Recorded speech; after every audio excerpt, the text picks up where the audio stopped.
très studieuse. Hier et aujourd'hui à Ouagadougou, la classe politique, la société civile, les coutumiers, les religieux ont travaillé sur un avant-projet de charte. La charte qui compose entre autres le portrait robot de la personnalité qui devra assurer la période de transition au Burkina Faso. Pour mieux comprendre ce que sera cette période de transition, nous recevons comme invité M. Ibrahim Samuel Gitanga, qui est membre de la Société burkinabé de droit constitutionnel. Et puis, retour dans ce journal 25 années en arrière au pied du mur de Berlin. Dans la nuit du 9 au 10 novembre 1989, plusieurs milliers d'Est-Berlinois franchissaient enfin ce que l'histoire appelle aujourd'hui le mur de la honte. Bonsoir à tous et merci de suivre l'actualité sur la télévision du Burkina. L'opposition politique burkinabé, la société civile, mais aussi des coutumiers religieux se sont tous retrouvés dans la journée d'hier, du samedi et une partie de celle d'aujourd'hui pour travailler sur le projet de la charte de la transition. Cette charte se présente comme un complément à la Constitution et sera remise au chef de l'État. Une synthèse sera également proposée aux forces vives du pays. Simon Gongo. Après une journée de travail, les choses se précisent. L'opposition et la société civile ont pu obtenir un avant-projet de charte de la transition. Ça va être le complément à la Constitution adoptée le 2 juin 1991. Donc, ce qu'il y a dans la charte, ce sont des éléments que la Constitution actuelle ne permet pas d'utiliser pour fonctionner. Donc, on a déterminé les organes de la transition, on a déterminé les profils des animateurs de ces organes-là. La durée, c'est 12 mois. Et puis, je pense que c'est un texte juridique, réglementaire, normal. Ce document qui propose entre autres un gouvernement de 25 membres, une assemblée de 90 membres, un ministère des Burkinabés de l'étranger sera peaufiné aujourd'hui et remis à l'armée. Ils nous ont proposé d'avoir une séance plénière globale avec tout le monde, y compris eux-mêmes l'armée, pour que nous ayons d'ici lundi un projet de charte. Ce n'est plus avant-projet, mais ça va être un projet de charte de la transition. Et à partir de cet instant, je pense que tout le processus de retour à l'ordre constitutionnel va être déclenché. À partir de ce document, la suspension de la Constitution sera levée pour permettre la nomination du président et du gouvernement de la transition. Je vous le disais tantôt, notre invité, Maître Ibrahim Samuel Gitanga. Bonsoir. Bonsoir, madame. Alors, vous êtes notre invité ce soir en tant que membre de la Société burkinabé du droit constitutionnel. Alors, on ne parle plus d'avant-projet de charte, mais de projet donc de charte. Quels en sont les grands points? D'accord. Merci, madame. Je voudrais d'abord, au nom de la Société burkinabé du droit constitutionnel, au nom de son président, professeur Abdoulaye Soma, empêché, et j'ai été donc désigné pour venir répondre à votre invitation. Vous remercier pour cette invitation. Il faut dire que la charte qui devrait donc régir la transition dénote d'abord de la richesse des contributions de toutes les parties prenantes et aussi de la richesse de la réflexion qui a été menée en si peu de temps pour que l'on puisse obtenir aujourd'hui ce que l'on appelle un projet de charte. Et cette charte comporte d'énormes dispositions qui devraient compléter les dispositions de la Constitution qui ne pourront plus être appliquées actuellement. Il s'agit essentiellement des dispositions relatives à la présidence du Faso, les dispositions relatives au gouvernement, ainsi que celles qui portent sur le Parlement. Et certainement les implications que ces dispositions pourraient avoir sur les autres articles de la Constitution. Alors, la transition, comme son nom l'indique, c'est une évolution vers quelque chose de plus abouti, de mieux. Alors, quel sera le rôle du président de cette transition-là? Et quelles seront surtout ses prérogatives? Ok. De ce que nous avons lu et compris, c'est que le président de la transition aura la mission de chef de l'État et président du Faso. Donc, toutes les attributions qui appartiennent au président du Faso, le président de la transition devrait donc les assumer. Alors on parle aussi d'une modification du nombre des membres de gouvernement, mais aussi de l'Assemblée nationale. Voilà. Comment est-ce que cela va se traduire sur le terrain?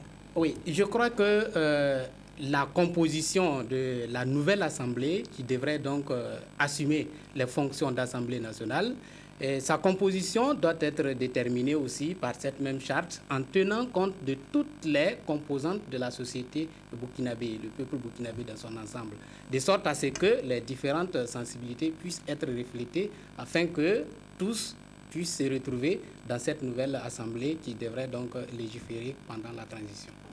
Alors, les militaires qui assurent présentement donc, le pouvoir de l'État n'ont pas participé à ces travaux-là. Pourquoi? C'est une question importante, mais à laquelle peut-être qu'il me serait difficile de répondre. Si les militaires étaient là, peut-être qu'ils seraient plus indiqués pour nous donner une réponse. Mais je pense que du moment où c'est eux qui sont aux commandes actuellement, en attendant que la charte soit adoptée, je crois savoir quand même qu'ils suivent de près l'évolution des travaux et qu'ils ont quand même leur mot à dire avant l'adoption finale du projet. Et ils pourront éventuellement accepter justement, quand bien même ils n'ont pas participé à bon, nous pensons que, comme on l'a vu dans le reportage, il a été dit qu'il y aura une plénière où toutes les parties prenantes devraient participer pour donner leur point de vue. Donc je pense que l'armée aussi sera présente à cette plénière-là et pourrait éventuellement donner ses contributions et ses points de vue sur les différents points de la charte qui sera adoptée. Alors, on parle aussi de la levée, de la suspension de la Constitution. Dans ce cas, il n'y aurait-il pas de conflit entre la Constitution et la charte qui va donc être adoptée? Par exemple, la Constitution prévoyait donc le vote des Burkinabés de l'étranger en 2015, mais ça n'a pas été mentionné dans cette charte-là. D'accord. Ok, peut-être avant de me prononcer sur la conformité de la charte qui sera adoptée avec la Constitution, il faut dire qu'au stade actuel, nous sommes face à des projets. Les différentes contributions qui ont abouti à l'adoption du texte que l'on appelle actuellement projet, ce projet-là n'a pour le moment aucune valeur juridique. Il faudra attendre que le projet soit adopté avant de lui donner toute la valeur qui s'y est et lui permettre de produire ses effets. Et il faut dire aussi que la charte qui sera adoptée n'a pas pour mission d'abroger la Constitution. Elle n'a pas pour mission non plus de substituer à la Constitution. Elle vise à compléter les dispositions de la Constitution qui ne peuvent pas être appliquées à l'heure actuelle. Et il s'agit tout simplement du titre 3 relatif à la présidence du Faso, le titre 4 de la Constitution également relatif au gouvernement et le titre 5 qui porte sur le Parlement. Mais en attendant, il faudra que le texte soit adopté et que la suspension de la Constitution soit levée afin que cette charte puisse venir en complément à la Constitution en vigueur actuellement. D'accord. On parle également de transition inclusive où toutes les composantes sociales, quelle que soit leur couleur politique, sont concernées. Est-ce que vous êtes de cet avis-là, qu'il faut justement une transition inclusive? Nous pensons effectivement qu'il faut une transition inclusive parce que l'objectif de la transition, c'est d'aboutir à des élections transparentes, démocratiques en 2015, en tout cas à la fin de la transition.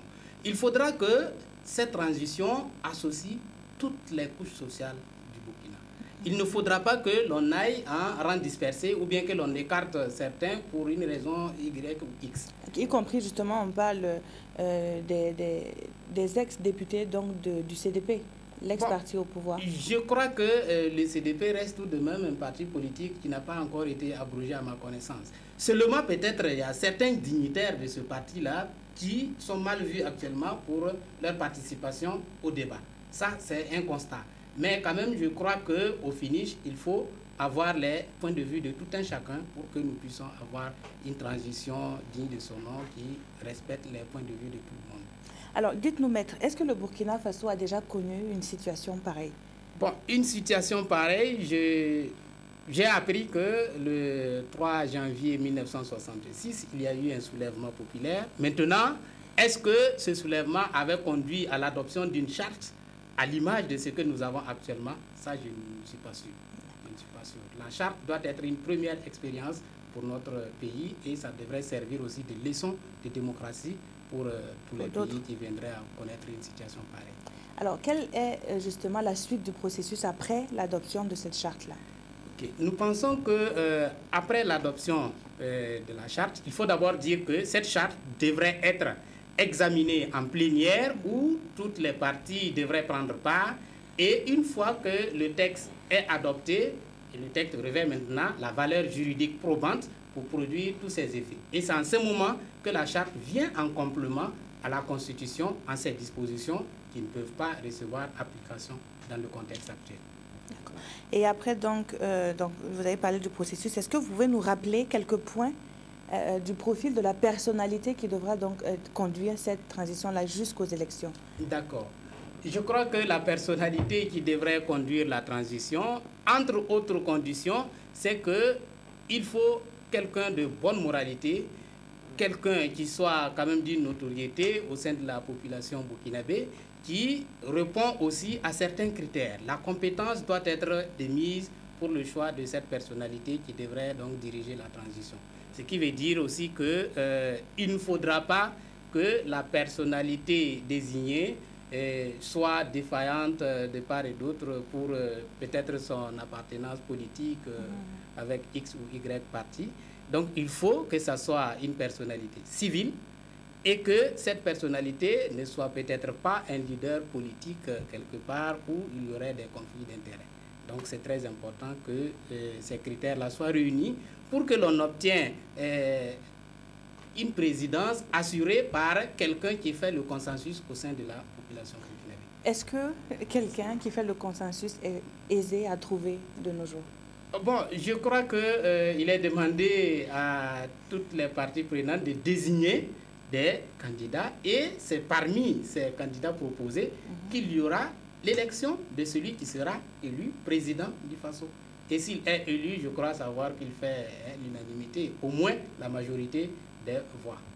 En ce moment, je crois qu'elle devrait être acceptée. Et que cette personne aussi accepte peut-être le poste qui lui est... Bon, je crois que proposé. Si les propositions sont faites, si l'intéressé n'est pas partant, il devrait donc décliner l'offre pendant qu'il est temps. Il ne faudra pas attendre que les élections aient lieu pour dire qu'on n'est plus partant pour le poste. Je pense que ceux qui l'ont choisi l'ont certainement averti et il a eu le temps de réagir si oui ou non il est partant. Merci, Maître, d'avoir accepté notre invitation. Je rappelle donc que vous êtes membre de la Société burkinabé de droit constitutionnel et vous étiez avec nous pour parler donc de la situation actuelle sur fond d'élaboration donc et d'adoption de la charte de la transition du Burkina. C'est moi qui vous remercie. La suite de ce journal nous conduit dans la région des Hauts-Bassins. Le gouverneur, à la tête d'une délégation, s'est rendu au chevet des blessés internés au CHU Sourousanon de Bobo-Dioulasso. Ils ne sont plus que 5 à être hospitalisés dans cette structure et le gouverneur garde l'espoir que ces derniers retrouveront eux aussi et dans des délais brefs leur famille. Le point avec Moumouni Barou. Le gouverneur de la région des Hauts-Bassins à la tête délégation au chevet des victimes des manifestations du 30 et 31 octobre dernier. Il s'agit pour lui d'apporter un réconfort à ses blessés admis au centre hospitalier universitaire Sanoussourou de Bobo-Dioulasso. Pour lui, il était donc utile de voir dans quel état d'esprit se trouvaient ces jeunes. Je conduis une délégation des autorités régionales pour témoigner la compassion du chef de l'État aux blessés et victimes des manifestations des 30 et 31 octobre. Et parmi ces blessés, il y en a qui ont malheureusement succombé à leurs blessures. J'ai saisi l'occasion pour témoigner aux familles éplorées également toute notre compassion. Je pense que grâce aux efforts consentis par le personnel médical, il y a de l'espoir que nous avons senti au niveau en visitant les malades ce matin. Pour le personnel soignant, une quinzaine de blessés, pour la plupart victimes des brûlures graves, ont été admis à l'hôpital Sourousanon. Et au jour d'aujourd'hui, il ne reste plus que 5 encore alités qui devraient encore passer quelques temps pour des soins. On a eu au total 17 malades, 17 blessés, dont un est arrivé cadavre ici parce qu'il est décédé en ville. Donc au total 16 admis ici et un décédé dans nos services, donc au total 2 décès. Mais pour la région, on a au total 27 parce qu'il y a 10 qui ont été admis au serrement du dos. Une semaine passée à l'hôpital, ce jeune homme a encore à l'esprit ce qu'il a vécu. Nous, on était partis à la Fiabou. Les gens ont mis les caltors dans les feux. Nous, on était derrière. Les caltors s'est explosé, ça c'était sur nous. Moi, j'ai couru pour venir à l'hôpital. C'était vraiment grave. Ça me faisait mal, tout ici là. Mais maintenant, j'ai pris les produits là, ça va. Avant de quitter l'hôpital, le gouverneur a tenu à féliciter le personnel soignant pour leur dévouement. Il a également remis une somme d'argent à l'hôpital pour venir en aide à ses victimes. La lutte contre la faim, l'ONG Africaire en a fait son cheval de bataille dans la sous-région ouest africaine. Au Burkina Faso, la structure a fait ses preuves dans la province du Yatenga à travers le projet ARAP. C'est ainsi que plus d'une centaine de producteurs de la province ont bénéficié de technologies de pointe pour réaliser et maintenir leurs champs. Et voici un cas qui fait école pour nous commenter par Adama Ouedraogo. Faire de l'autosuffisance alimentaire une réalité dans la province du Yatenga, c'est l'objectif que s'est fixé l'ONG Africaire à travers son projet mise en œuvre des technologies de récupération et de gestion des eaux et des sols. Ce projet vient en appui conseil et surtout à la formation des producteurs à de nouvelles techniques culturelles. Africaire est une ONG afro-américaine qui est née dans les années 73 suite aux sécheresses qui ont secoué l'Afrique subsaharienne. Donc à cette occasion, les présidents africains, notamment nigériens, ont demandé à leurs frères des États-Unis d'apporter leur appui pour pouvoir contribuer à lutter contre les effets néfastes de ces sécheresses.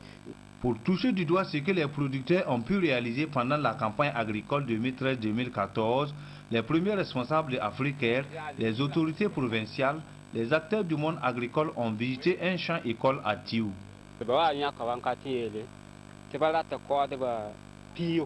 Les agents de l'agriculture sont venus nous dire qu'ils ont besoin de 10 producteurs à Tiou pour former aux nouvelles techniques culturelles. Ils nous ont demandé un terrain de 100 mètres sur 25. C'est ainsi qu'on a commencé à travailler. À la fin, le résultat est probant. Je leur ai prodigué les conseils afin de mieux réussir cette technologie-là. Les consignes ont été respectées parce que dès le début, préparation du sol jusqu'au stade où nous sommes, tout a été respecté et les résultats sont derrière nous. On peut le dire que c'est satisfaisant. Dans cette quête de l'autosuffisance alimentaire, l'ONG Africaire est appuyée financièrement par le gouvernement australien et techniquement appuyé par la Direction provinciale de l'agriculture et de la sécurité alimentaire du Yatenga, la Fédération nationale des groupements NAM et l'Institut de l'environnement et de recherche agricole INERA. Une autre structure associative mène un autre combat donc dans le Sahel. L'association de développement pour servir la communauté, en plus de lutter contre le paludisme, s'investit dans celle contre la cataracte. Au district sanitaire de Gorom-Gorom, 120 patients ont vu prise en charge gracieusement leurs frères chirurgicaux. Le point avec Bernard Diasso. La cataracte est une maladie qui entraîne généralement la cécité. Dans son combat, l'Association de développement pour servir la communauté, ADSC, apporte sa contribution à la population de la province de Loudalan. Une semaine durant, 120 malades vont bénéficier des traitements au cours d'une opération dite anti-cataracte. Donc nous allons faire ça en 2 phases. Dans un premier temps, nous allons faire un tri, c'est-à-dire choisir les malades qui ont une cataracte opérable. Et ensuite, nous allons faire l'opération proprement dite sur ces 120 personnes. Et une semaine après, nous reviendrons pour le contrôle. Et 1 mois après, nous reviendrons pour le contrôle. Pas une première pour l'association, cette opération, au dire de ses responsables, a nécessité une dizaine de millions de nos francs. La prise en charge de l'examen médical jusqu'à la chirurgie, elle est gratuite. Personne ne paye 5 francs. L'association prend en charge tous les frais liés à l'opération. C'est la 3e opération. Nous avons fait 2 opérations de 140, 120, 120, 240 à Ouaga. Et c'est la 3e opération comme ça. Et nous comptons revenir avec encore beaucoup de moyens pour pouvoir faire plus de ça. Pour les cataractes opérables, les malades peuvent se donner l'espoir d'une récupération de la fonction visuelle. Quand on choisit d'opérer une cataracte, c'est qu'on a pris les précautions de s'assurer que si on enlève cette cataracte-là, il y a possibilité de récupération visuelle. Sinon, on ne s'engage pas. On a ce qu'on appelle, il y a les conditions d'opérabilité d'une cataracte qu'il faut respecter d'abord avant de coucher le malade sur la table pour l'opérer. L'association de développement pour servir la communauté a aussi mis à la disposition du district sanitaire de Gorom Gorom des kits anti-malaria, contribuant ainsi au lancement officiel de sa campagne contre le paludisme dans la province de Loudalam. Pendant que les uns mutilent, les autres, eux, se lancent dans la réparation des séquelles. L'excision, c'est un fait, existe encore au Burkina et la stratégie développée par les structures qui la combattent est de redonner la place qu'elle mérite aux victimes. Pour l'heure, ils ne sont pas nombreux les agents de santé à maîtriser la réparation des séquelles liées à l'excision. L'urgence est donc de vulgariser la technique qui, selon l'initiateur, donc le concepteur, est assez simple. Zoom sur la lutte contre l'excision à travers la réparation des séquelles dans ce dossier que signe Moumouni Barou. Ami Garané vient de sortir d'un cauchemar grâce à la réparation des séquelles de l'excision. Désormais, l'espoir est permis à cette dame de retrouver son foyer qu'elle a perdu depuis quelque temps. Victime de l'excision depuis son bas âge, cette opération lui a permis aujourd'hui de retrouver toute sa féminité.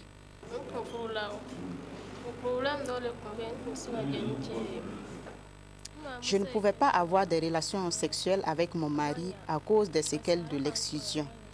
Et c'est ma grand-mère qui est à la base de cette excision. Voilà, aujourd'hui, mon mari m'a quitté. Il est parti en Côte d'Ivoire. Aujourd'hui, je me sens bien après l'opération et j'espère qu'il reviendra me chercher. La joie de cette dame, on peut le dire, c'est grâce à l'ingéniosité du professeur Akochonga, gynécologue de son état. C'est une femme qui avait la connaissance de grandes et de petites lèvres et qui est mariée depuis quelques années et qui ne pouvait pas assumer son devoir de femme. Alors elle a été amenée par son mari et nous l'avons examinée, on a pu poser le diagnostic de la connaissance des lèvres et nous venons de faire ce que nous appelons une réparation qui en quelque sorte consiste à lever les brides qui s'étaient installées après l'excision et la guérison de la plaie. Donc maintenant, cette femme-là, dès qu'elle sera guérie, elle pourra avoir des relations sexuelles et puis accoucher sans problème. Vous avez vu vous-même lors de l'opération et avant l'intervention que son orifice vaginal était presque inexistant, était presque complètement obturé. Et c'est pour cela que nous avons été obligés de l'opérer ce matin. À l'heure actuelle, environ 300 agents de santé ont appris cette technique de réparation des séquelles de l'excision. Le nombre semble insuffisant pour tout le Burkina Faso. La tendance est donc de vulgariser ce savoir-faire au sein de toutes les structures sanitaires. À partir de la phase théorique, comme vous le savez bien, c'est des données encore plus générales, plus théoriques, à savoir des notions sur la maîtrise tout ce qui peut être comme séquelles d'excision, les différents types également, et avec après ça les différentes techniques de réparation de ces complications-là. Et je puis vous dire que durant ces 2 jours, on a beaucoup appris et nous partons vraiment dans nos structures respectives très outillées. La formation est réellement bénéfique, non seulement pour les participants, mais surtout pour la population qui est victime donc, des complications des excisions, des séquelles d'excision. Sinon, grâce à notre maître, le professeur Akochonga, nous avons été formés depuis 2007. On a été reformés au Mali et actuellement nous sommes chargés ici d'accompagner ceux-là qu'on vient de former pour que la maîtrise soit vraiment parfaite et qu'on puisse soulager les femmes. La technique de réparation des séquelles de l'excision a permis de soulager des milliers de patientes. La mise au point de cette technique semble donner un avenir meilleur aux femmes victimes de l'excision. Oui, quand j'ai mis la technique au point, j'ai voulu qu'elle soit accessible à tout agent de santé. Parce que si nous opérions avec des blouses, des champs stériles partout, les gens dans leur centre, ils n'ont pas ces possibilités-là et ils ne pourraient pas faire l'intervention. Mais vous avez constaté que, comme champ, nous avions les enveloppes des gants et on n'était pas habillé avec des blouses stériles, tout juste une paire de gants, 2 pinces, 2 paires de ciseaux et de la xylocaïne et une seringue et l'intervention a été possible. Ça, c'est très important parce qu'il faut permettre à toutes les femmes de pouvoir bénéficier d'une réparation où qu'elle soit. C'est en ce sens que j'ai simplifié cette technique. D'aucuns pourraient me dire que c'est pas hygiénique, c'est pas stérile, mais non, j'ai réparé plus de 1000 femmes, j'ai jamais eu d'infection. Alors donc, je pense que moi, ça me rassure. C'est sûr que d'autres femmes souffrent des séquelles de mutilations sexuelles. Les praticiens les invitent donc à se rendre dans les structures sanitaires pour leur permettre de mener une vie harmonieuse. De la culture à présent avec Badema, une troupe bien connue en pays Marca, à Safané, localité située à une 50aine de kilomètres de Dédougou. La troupe doit sa notoriété à la musique et à la danse qu'elle manie à la perfection. Et pour cause, Badema totalise une 30aine d'années d'existence à la découverte de l'un des porte-flambeaux de la culture burkinabé avec Moussa Sanon et Yves Wamba. Les Marcas sont des grands musiciens et danseurs. À Safané, Badema, une troupe incarne tous les savoir-faire traditionnels de ce peuple habitant dans le bassin du monde, entre les Samo, les Lélé, les Nounouma, les Miniens et les Boaba. Notre troupe a été créée il y a plus de 30 ans. Nous avons participé à plusieurs, notamment à Dédougou. Ici aussi à Safané, à chaque manifestation festive, nous sommes présents pour agrémenter. Agrémenter la fête, la troupe Badema sait bien le faire. Comme ici à Safané ce samedi 11 octobre 2014, à l'occasion d'une cérémonie de remise des vivres et des kits scolaires au village. La troupe Badema, ça présente dans les cérémonies, non seulement côté animation, ça anime vraiment les cérémonies. Bon, ça fait sortir les gens à venir au lieu de la cérémonie. Elle a eu à participer à plusieurs fois à la Semaine nationale de la culture en section animation. La troupe Badema de Safané a donc déjà participé à plusieurs éditions de la Semaine nationale de la culture en section animation, jamais en compétition car toujours éliminée à la phase des régionales. Notre troupe n'arrive pas à s'affirmer dans les compétitions. On invite les gens à nous aider pour qu'on puisse avancer. La communalisation maintenant, nous sommes en train de lutter pour faire revaloriser cette troupe, surtout à travers le festival de la culture du développement de Safané. Nouvel espoir donc pour la sauvegarde et la promotion de la culture Marca. Nouvel espoir aussi pour le rayonnement de la troupe Badema, un des porte-flambeaux dans le volet musique et danse de cette culture. Troisième journée du Face-au-Foot jouée ce jour au stade municipal de Ouagadougou. Le derby a tourné à l'avantage de l'étoile filante de Ouagadougou cet après-midi. L'EFO est venu à bout de sa rivale l'Asfa Yenega sur le score de 1-0. L'extrait du seul but de la rencontre avec Richard Yamiogo et Modeste Ouedraogo. Nabi, qu'est-ce qu'il fait? La balle qui vient d'être chippée par Ousmane Bakayoko. L'introduction pour Yacouba Soye. Ah oui! Ah, c'est le but! Le but de Ousmane Bakayoko. C'est le but de Ousmane Bakayoko. Ah oui! C'est très bien joué. Ousmane Bakayoko qui ouvre le score en faveur de l'étoile filante de Ouagadougou. Après une première tentative de Yacouba Soye, repoussée, et derrière la reprise de Ousmane Bakayoko. la victoire est méritée parce que les jeunes se sont battus. Mais si vous avez remarqué quand même, il n'y a pas eu aussi du beau jeu, que ce soit des deux côtés. Je pense que l'essentiel aujourd'hui dans un match de championnat, c'est la victoire. Et surtout, nous, on avait beaucoup à perdre par rapport à l'ASFA qui avait déjà gagné son match.